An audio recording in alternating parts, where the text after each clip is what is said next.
오늘 제목이 이제 흩어진 사람들인데요. 코로나 때문에 본의 아니게 우리가 다 흩어진 난민이 됐어요. 저도 이제 4월 달에 한국에 왔는데 이렇게 길이 막혀가지고 못 들어가고 있거든요. 그래서 본의 아니게 선교사들 가운데 제가 속해 있는 단체에 선교사가 한 2,500명 되는데 600명 넘게가 지금 한국에 나와 있어요.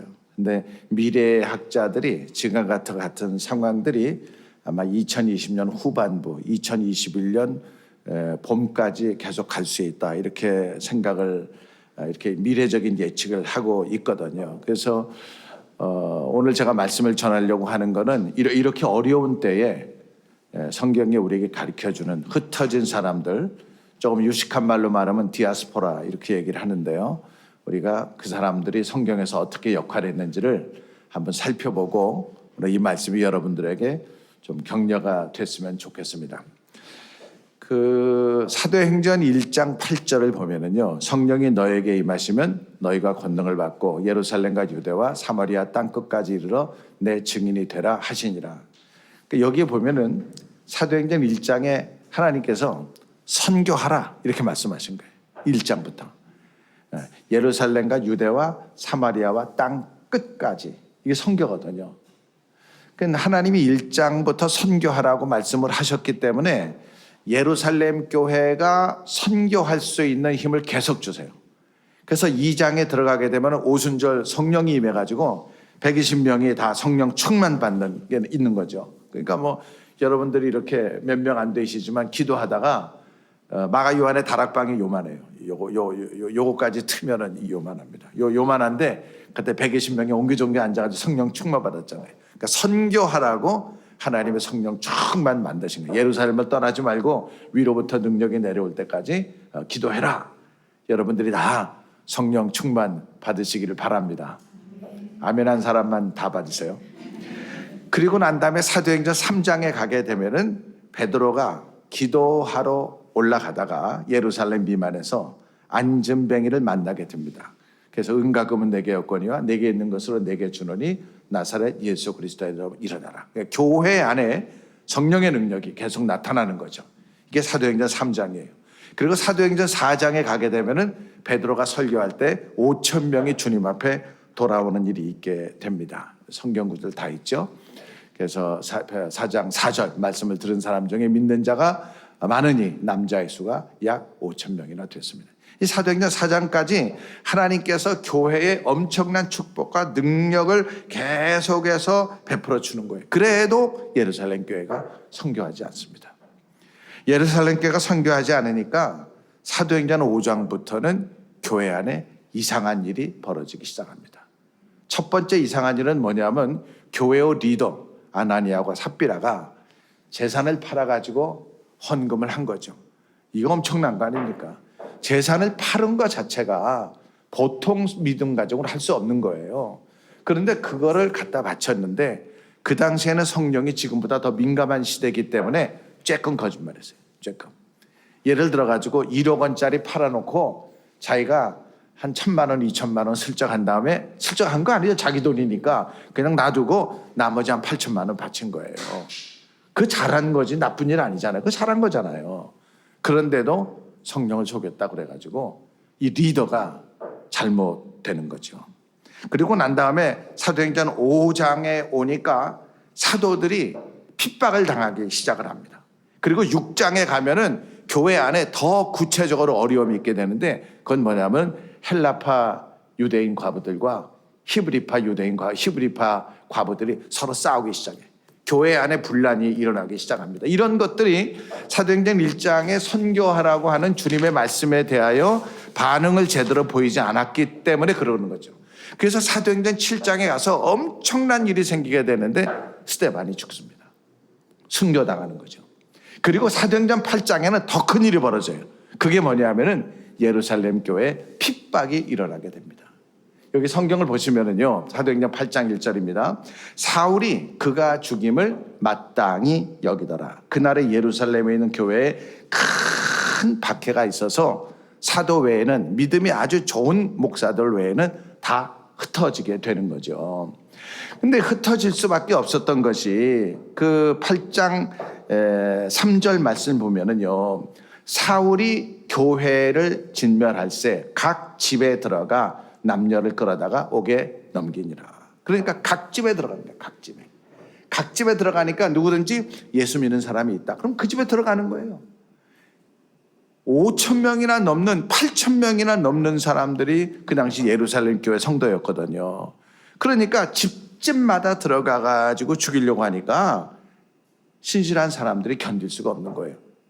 그럼 어떡하죠? 도망가게 됩니다. 이 도망가는 거를 성경에 뭐라고 그랬는가 하니 사도행전 8장 4절 다 같이 읽겠습니다. 시작. 그 흩어진 사람들이 두루 다니며 복음의 말씀을 전할세. 성경이 흩어졌다 이렇게 얘기했는데 사실은 살려고 도망간 겁니다. 이 흩어진 사람들이 그래도 다니면서 복음을 전한 거예요. 우리가 성경을 볼까요? 사도행전 11장 말씀, 오늘 읽은 하나님의 말씀입니다. 11장 19절 말씀. 그때에 스데반의 일로 일어난 환란으로 인해 흩어진 자들이 베니게와 구브로와 안디옥까지 이르러 유대인에게만 말씀을 전하는데, 그러니까 흩어진 사람들이, 이 사람들은 믿음이 좋은 사람들이 아니에요. 사도 외에는 다 흩어졌거든요. 그러니까 예루살렘을 떠나가지고 먼 길을 거쳐서 안디옥까지 왔는데, 안디옥에 와서 이분들이 한 일이 뭐냐면은 유대인에게만 복음을 전한 거예요. 근데 20절 보세요. 20절.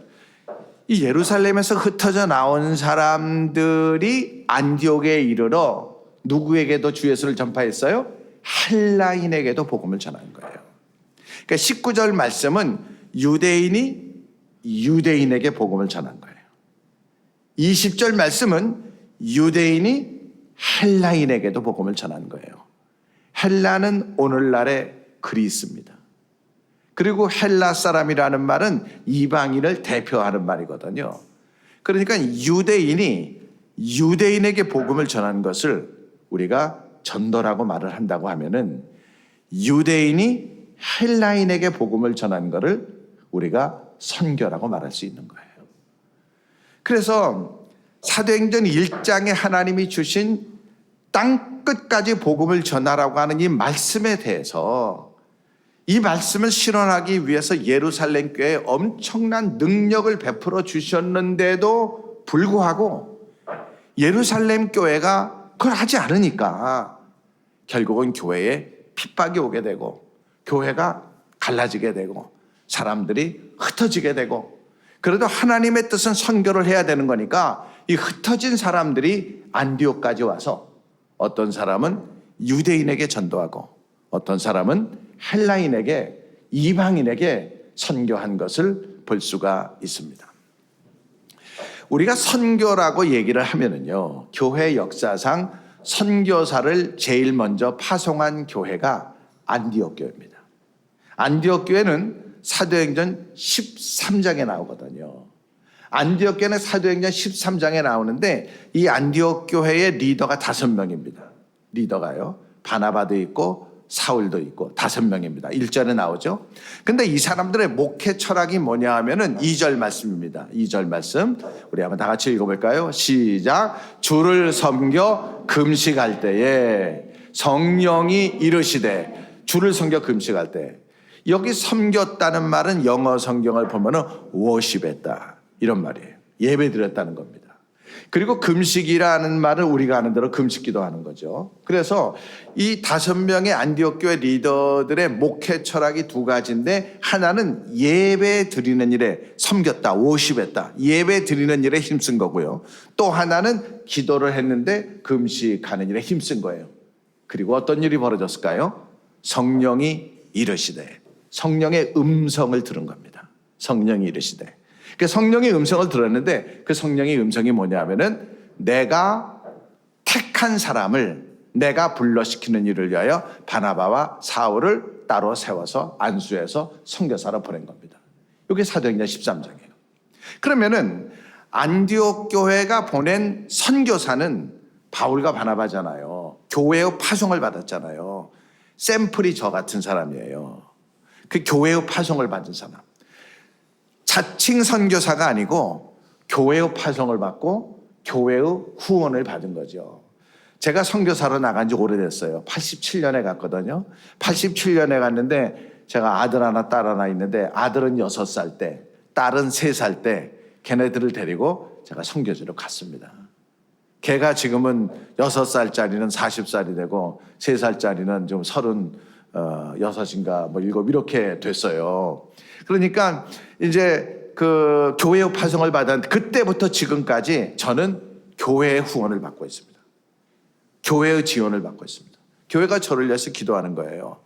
제가 이게 옷을 입었잖아요. 이 옷이 무슨 돈이 있어서 옷을 샀겠어요. 교회가 선교비를 주니까 산 거예요.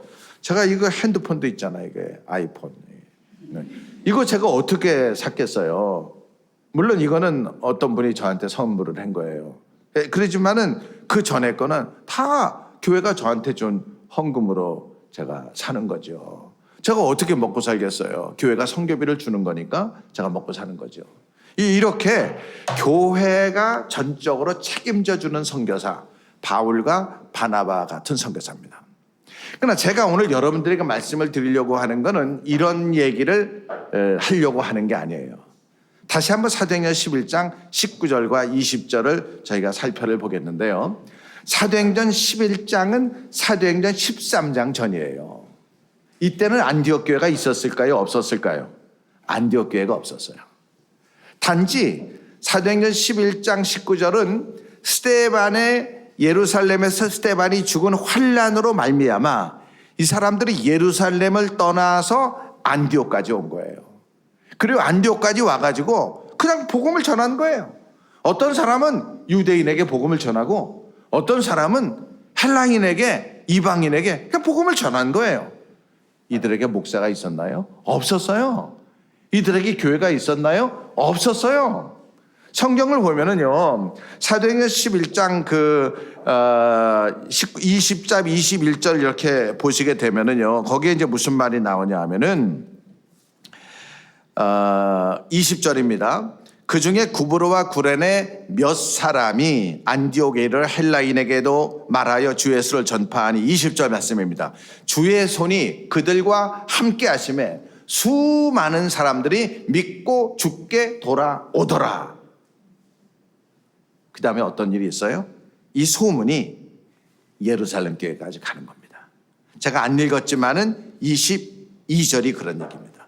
이 소문이 예루살렘 교회까지 가니까 예루살렘 교회가 그 소문을 듣고 나서 이 안디옥에 예수 믿는 사람들이 많다는 사람들을 위해서 목양하기 위해 한 사람을 보내는데 그 사람이 바나바입니다.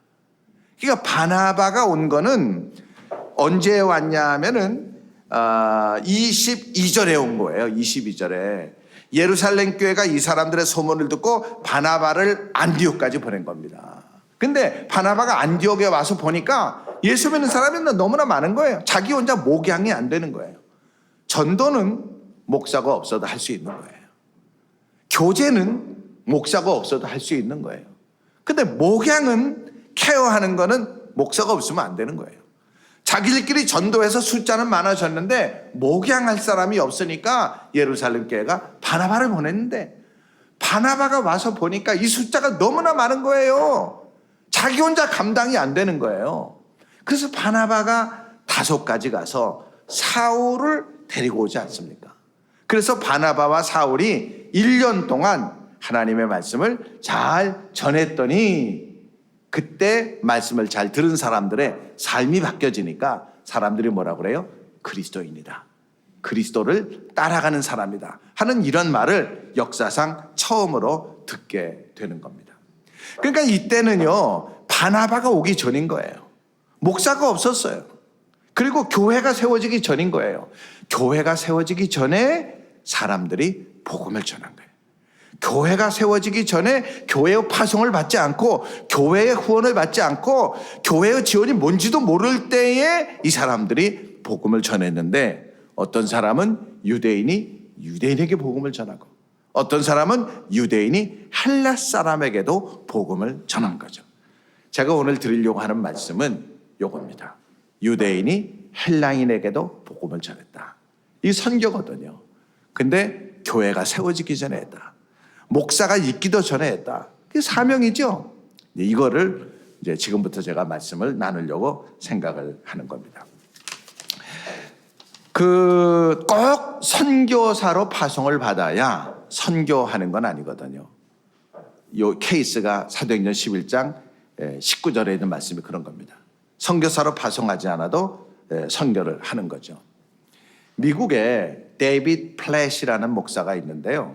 데이빗 플랫이라는 목사가 지금부터 한 20년까지는 안 됐겠지만 뉴올리언즈에 해일이 일어나가지고 뉴올리언즈 도시가 한 절반 이상이 덮인 적이 있었어요. 뉴올리언즈가 재즈가 태어난 데가 뉴올리언즈입니다. 거기요, 바닷가 항구 같은 데 가면은 재즈하는 흑인들이 항상 모여가지고 노래하고 춤추고 하루 종일 그런 게 있고, 아프리카에서 온 사람들이 많으니까 이제 부두교 이런 거 선전하는 데도 있고 물건도 많이 팔고, 이제 그런 데서 이 데이빗 플랫이 신학교 교수를 했어요. 근데 이제 해일이 일어나니까 신학교도 물에 잠기고 교회도 물에 잠기고, 사람들이 그러니까 어디로 가냐면 컨벤션 센터, 체육관 이런 데 가가지고 이제 단체로 먹고 살고, 이렇게 해서 목사니까 이분이 가서 서빙하고 발룬티어 이렇게 봉사하는 일을 이렇게 했어요. 그러니까 교회가 없으니까 주일날도 갈 수가 없고, 신학교도 물에 잠겼으니까 가르칠 수도 없고 이러는데, 그때 이제 알라바마, 멀고 먼 알라바마, 그 알라바마에 버밍햄이라는 데가 있습니다. 그 버밍햄에 브룩힐즈라는 교회가 있어요. 브룩힐즈라는 교회가 있는데, 이 브룩힐즈라는 교회 담임 목사님이 은퇴를 했기 때문에 이제 누가 와서 담임 목사를 청빙하기 전에 설교 목사를 초청하는데, 이 사람이 이제 지금 교회도 목회하지 않고 신학교 교수니까 와서 좀 설교 좀 해줘라 부탁을 해가지고 이제 거기 가서 설교를 하게 되는 겁니다. 그래서 한 번 가서 설교하고 그 다음 주에 가서 또 이렇게 한 번 더 설교를 하고, 이제 집으로 이제 돌아가는 길에 전화를 받았는데, 당의 서기 장로님이 뭐라고 그러냐면은 우리 교회가 담임 목사님 청빙하는 것을 관두기로 했습니다. 그리고 이제 데이빗 플랫 당신을 우리 교회의 담임 목사로 청빙하려고 합니다. 나한테 문제 있어요? 아니, 오케이. 당신을 우리 교회의 담임 목사로 청빙하려고 그럽니다. 그래가지고 데이빗 플랫이 이제 오동길을 되돌아가서 대화를 해서 그 교회 담임 목사로 가기로 했는데, 이 브룩힐즈라는 교회는요, 백인들만 모이는, 백인 중산층 이상 모이는 교회인데 교인이 한 5천 명 되는 교회예요. 큰 교회죠. 그리고 이제 데이빗 플랫이 1979년생인데 이분이 2006년도에 그 교회 담임 목사 가기로 작정을 했으니까 그 당시에 나이가 26살입니다. 한국 나이로 28이죠. 두 번 설교하고 이제 갔는데, 지금 성경책 들고 있는 이 사람이에요.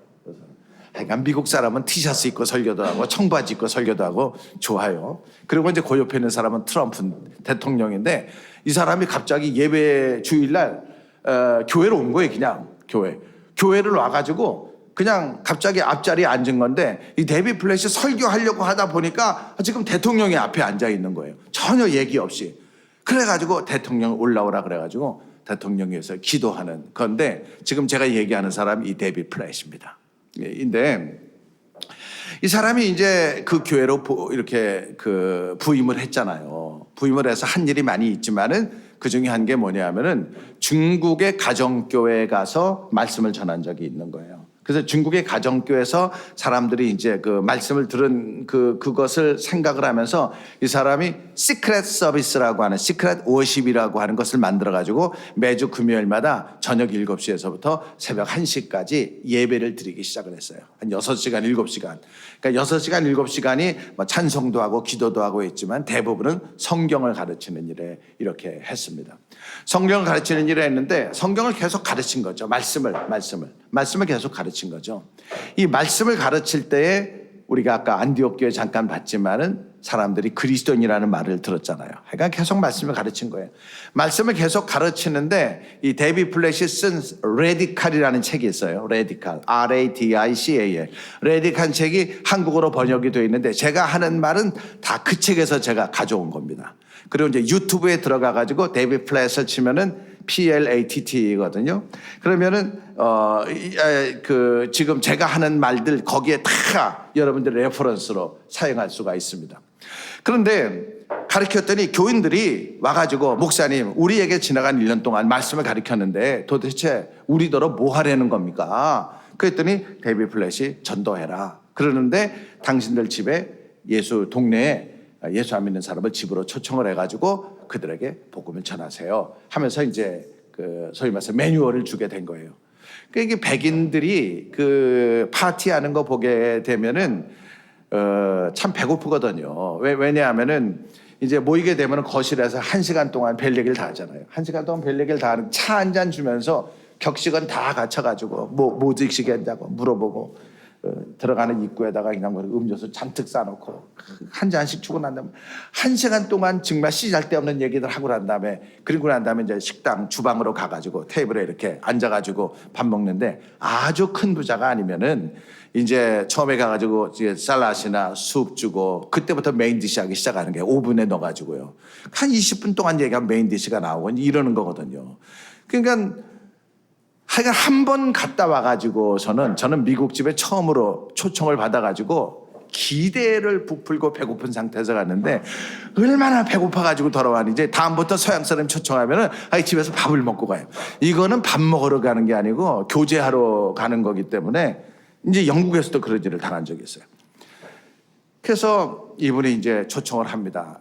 주로 이제 서양 사람들은 파들락을 많이 하지만은 우리 집에 몇 월 며칠 날 파티가 있는데 오실 수 있겠느냐 이렇게 초청을 몇 사람을 해가지고 이제 그 사람들이 오면은 1시간 동안 뭐 얘기하고 복음 교회 이런 얘기 안 하고 그냥 뭐 애들 얘기 살아가는 얘기 뭐 이런 얘기 한 다음에 그래 와가지고 이제 음식을 먹는데 우리처럼 한 상을 다 차려놓는 게 아니잖아요. 그냥 뭐 쌀락 갖다 놓고 쑥 갖다 놓고 이제 기도를 해야 되는 건데 이러는 거예요. 사실은 내가 여러분들 초청한 게 담임 목사, 나 교회 다니는데 우리 목사님이 숙제를 줘서 그런 겁니다. 숙제를 줘서 지금 하는 건데 숙제가 뭐냐면은 밥 먹기 전에 이 푸드를 위해서 블레싱 하라는 겁니다.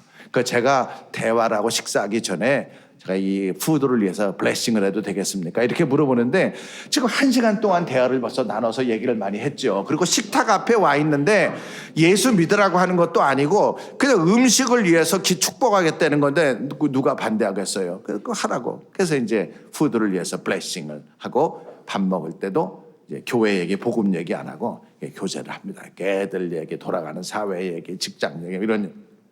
끝나서 그 다음 달 또 초청을 해요. 초청을 해가지고 지난달에 우리 집에서 파티가 있었는데 올 수 있느냐. 그래서 오겠다는 사람 이렇게 초청해. 와가지고 또 똑같은 일을 하는 거예요. 1시간 동안 또 얘기하고 식탁에 가가지고 얘기하는데 밥 먹기 전에 목사님 숙제인데 이번에는 밥 먹기 전에 성경 한 절을 읽어주라고 그랬다. 혹시 제가 성경 한 절, 설교하는 것도 아니고 성경 한 절을 읽겠다는데 누가 그걸 반대하겠어요. 지난번에 기도까지 했는데 그래서 읽으라고 그래가지고 성경 한 절 읽고 또 밥 먹는 거예요. 복음 얘기 안 하고. 그 다음 달 또 초청을 해요. 근데 이러는 과정을 통해서 몇 사람들은 야 예수 믿는 사람들 신통하다. 예수 믿으라는 얘기도 안 하고 술 먹고 담배 피는 사람도 없고 남의 욕도 안 하고 흉도 안 보고 예수 믿는 커뮤니티가 이런 건가? 이렇게 관심을 가진 사람들도 있고 당신은 보통 우리 친구들하고 다른데 뭐 좀 왜 그러느냐 이렇게 물어보는 사람들도 이제 생겨요. 2번째, 3번째 지나가면은. 그래서 3번째 또 초청을 하게 되면은 이제 우리 목사님이 그러는데 요거를 읽고 해석해 주라 그랬습니다. 그래가지고 네, 그래도 되겠습니까? 그러면 이제 성경 읽고 해석하고 종이 하나 들어야 되겠죠. 읽어야 되겠죠. 그리고 기도하고 이런 과정을 통해서 복음을 전하는 거예요. 그 복음을 전하는 건데 이제 그 중에 어떤 사람은 나 그러면은 성경 공부하고 싶다. 나 그러면 그럼 나 교회 나가고 싶다. 당신이 여태까지 나를 꼬셨군요. 나는 싫어요. 이렇게 말하는 사람들도 있는 거예요. 이런 과정을 통해서 이제 다른 팀들도 계속 이렇게 초청을 하는 건데 한 1년쯤 지나가게 되면은 동네 사람들, 주변에 있는 사람들, 할 만한 사람들 다 초청을 해요. 그 사람들이 목사님한테 갔어요. 목사님, 내가 이제 주변에 있는 사람들 다 초청해서 전도했는데 이제 더 이상 초청할 사람이 없습니다. 어떻게 할까요? 그랬더니 이사 가라, 이사. 그래가지고 이 사람들이 슬럼가로 좀 남미 사람이 있는 데로 흑인들이 있는 데로 가난한 데로 이사를 가는 거예요. 이사를 가서 그런 일을 또 해요. 한 1년 지나니까 더 이상 할 데가 없어요. 이제 더 이상 할 데가 없습니다. 그랬더니 그러면은 다른 나라로 가라. 그래 이 백인들이 잡을 찾아가지고 태국도 가고 일본도 가고 러시아도 가고 아르헨티나도 가고 과테말라도 가고 무슨 뭐 동유럽에 있는 나라들 가서 그런 작업들을 계속 하는 거예요. 교회가 후원하는 거 아니거든요. 오늘 제가 말씀을 드리는 거는 이런 일을 우리 그리스도인이 해야 된다는 거예요. 제가 이게 인벤트한 얘기가 아니고요. 레디칼 책에 보면 다 나옵니다. 페이지 92페이지. 네, 다 나옵니다. 그리고 유튜브에 들어가면은 이런 거 다 나옵니다. 전부 다. 구글에 들어가가지고 데이비 플랫을 치면은 이런 말들이 거기에 다 나와 있는 거예요. 한국말로 번역도 돼 있는 거예요.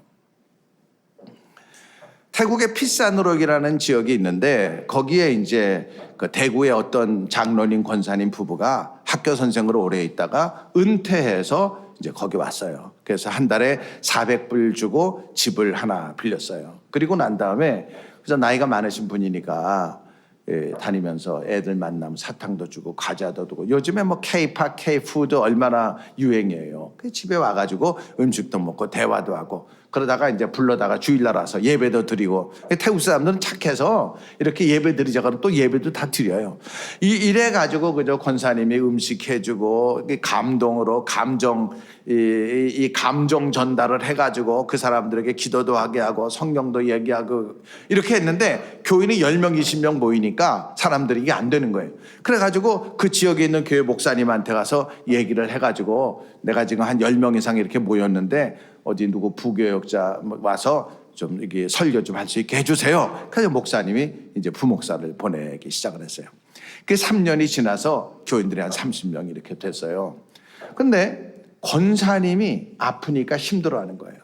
그래가지고 한국으로 돌아올 수밖에 없는데 장로님 권사님은 돌아왔어요.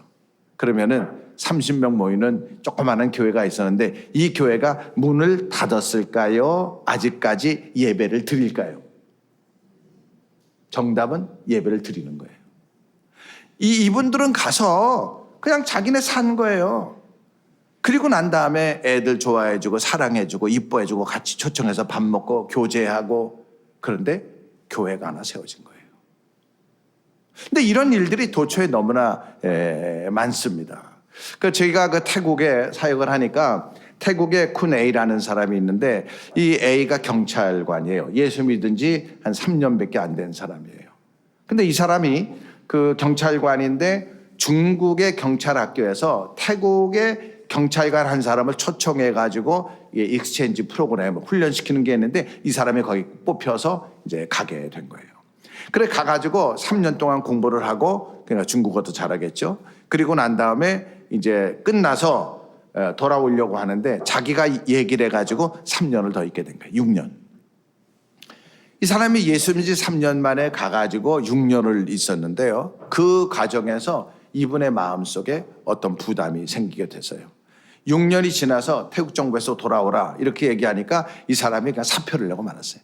나는 중국에 있어야 되겠다. 그러니까 이제 경찰관 사표를 내니까 먹고 살 일이 없잖아요. 그러니까 자기가 잡을 찾았어요. 잡을 찾았는데 이제 그 신장이라고 하는 이슬람 많은 사람, 무슬림 많이 있는 신장이라는 지역에 있는 거기 대학에서 태국어 교수를 구했어요. 그래서 거기 어플라이 해가지고 그거 된 거예요.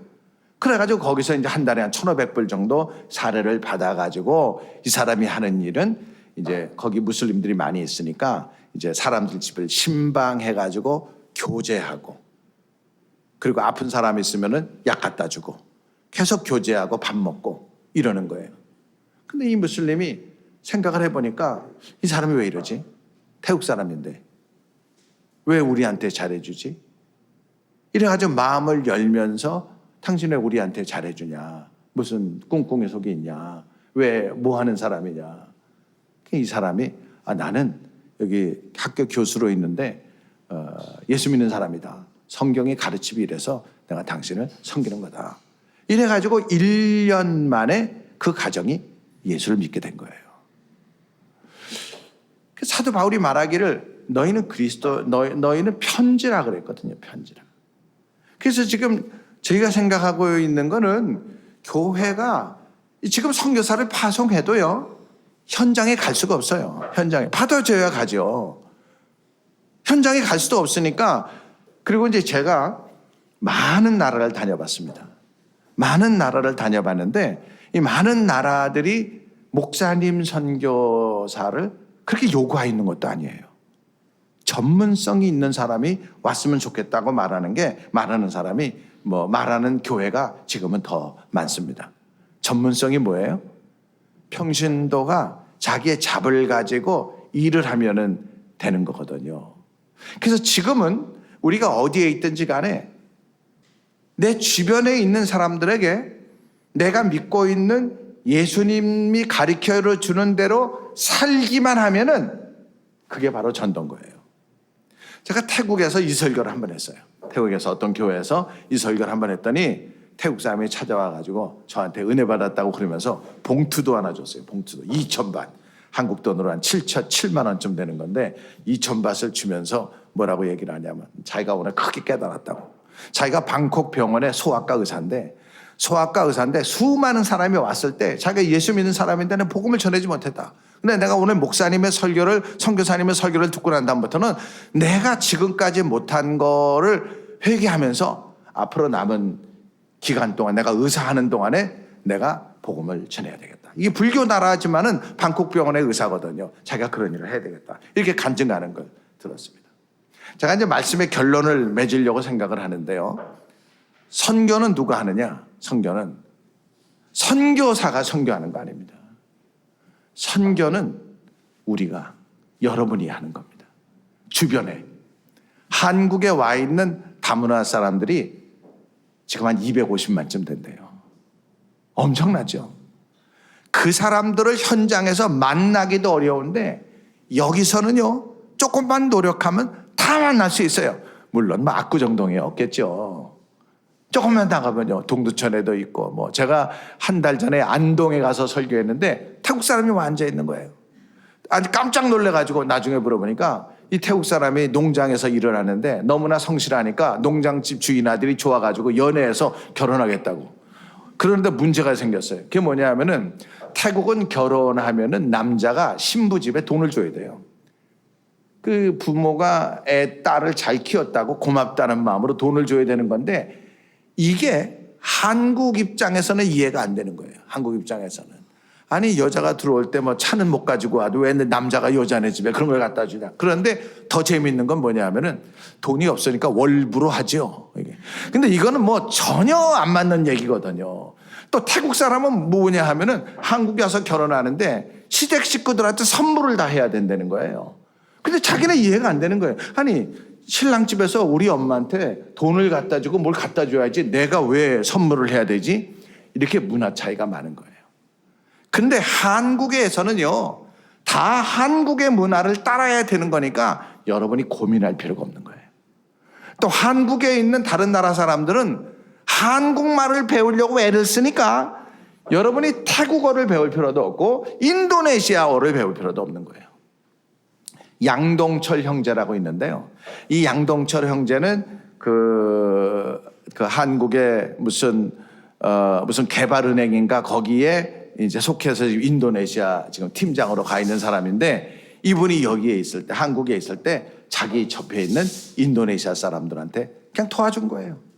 그 사람이 동해를 가야 되면 동해 데려가고 말이 안 통하면 가서 대화를 해주고 시간 내가지고 그 사람도 바쁜 사람인데 그 공장에서 문제가 되면 주인하고 와서 얘기를 해주고 이런 거예요. 그리고 난 다음에 인도네시아를 더 배우려고 아예 인도네시아 대학을 다녀요. 정부에서 돈 줘가지고. 즉 인도네시아에 있으니까 자카르타에 있거든요. 그리고 난 다음에 인도네시아어도 하고 더 많은 인도네시아어를 먹기 위해서 하는 거예요. 누구도 그분에게 성ገብ이 준 적 없어요. 자기 월급 받아가지고 주변 사람을 섬기고 사람들이 주님 앞에 돌아오는 일이에요. 제가 말씀을 마치려고 하는데요. 사도행전 11장 19절 무슨 내용이죠? 20절 유대인 가운데 헬라인에게도 복음을 전하는 사람이 있었어요.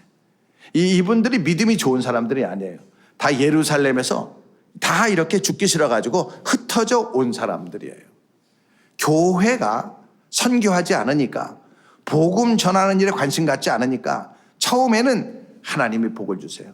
사도행전 1장 8절 성령이 너에게 임하시면 권능을 받고 2장에 오순절 성령 충만, 3장에도 그런 일이 있고 4장에도 있고, 그래도 안 되니까 교회 안에 다툼이 일어나고 마지막에는 예루살렘 교회가 깨지는 역사까지 이렇게 있게 되잖아요.